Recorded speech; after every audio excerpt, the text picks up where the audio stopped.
आसी पर्यटन ऋतु आ ऋतु सजाई होउची सारा ओडिशा रे थिबा पर्यटन क्षेत्र बुलिया पई पर्यटक मध्य प्रस्तुत।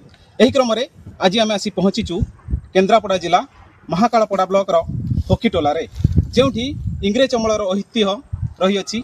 आसंतु बुली देखिबा एही ऐतिह्य रे कोन रहिछि पर्यटक मानक पई सुविधा और केते व्यवस्थित अछि एही होकीटोला।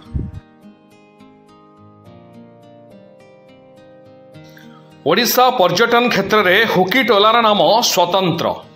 चारिदिगरे विशाल समुद्र मझिरे अवस्थापित यह टापू वर्ष सारा पर्यटक को आकृष्ट करे। केन्द्रापड़ा जिला महाकाल ब्लॉक रे अवस्थापित यह होकीटोला को प्रतिवर्ष राज्य तथा राज्य बाहरु हजार हजार पर्यटकंकर सुଅ छुटे। भिन्न आड़ू जलरे रास्ता रही महाकाल पड़ापटू डंगारे प्राय 8 किलोमीटर जलयात्रा करने पर एही टापुरे पहुंचती पर्यटक। एठारे ब्रिटिश अमलर अट्टालिका सांगकू पर्याप्त सबुजिमा रही जहाँ पर्यटक को विमोहित करे। तेबे एही टापुरे अट्टालिकार आवश्यकता उपरे आखि पकाइले यह 1865-66 मसीह निर्माण करा जाइथिला। तत्कालीन जलसेचन विभागर मुख्य जंत्री होकी वालकर समय यह निर्माण करा जाइथिबा बेले तांकरी नाम अनुसार यह टापू को होकीटोला नाम नामित करा जाइछि। नौंक दुर्भिक्षर मुकाबिला और जनसाधारण खाद्य और आवश्यक सामग्री जोगाण निमंते यार निर्माण करा जाइथिला। तत्सहित वर्षा जल को 2टी कूअरे संरक्षण करी यार मधुर जल को पानीय जल भाव व्यवहार करने उद्देश्य यार डिजाइन मध्य करा जाइथिला। तेबे पर्यटनर संभार रे परिपूर्ण उक्त स्थानटी सरकारी अवहेलार मूक साक्षी पलटिछि।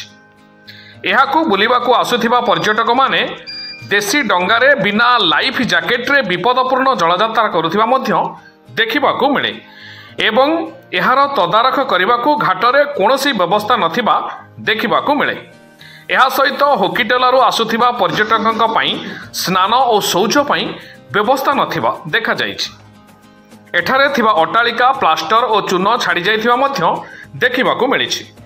बनभोजी पई निर्माण पिंडी रक्षणाबेक्षण अभावरू एहा मध्य नष्ट हेबाकू बसिछि।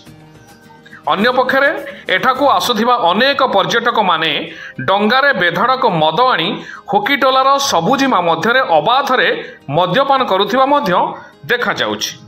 एणु सरकार एभली ऐतिह्य संपूर्ण पर्यटन क्षेत्रर सुरक्षा दिगरे आगभर होई सरकारी अनुमोदित लॉन्च चलाचल सांगकू एही स्मारकीर रक्षणाबेक्षण, चतुर्पार्श्वे उद्यान निर्माण, आलोकीकरण, पानीय जल व्यवस्था, शौचालय निर्माण इत्यादि करिपारिले एठाकू आहुरी अनेक पर्यटकंकर आगमन हेबा संगे संगे राजस्व वृद्धि और एही स्मारकी आगामी पीढ़ी पई सुरक्षित रही पारंता। Bureau report, Mahagiri news.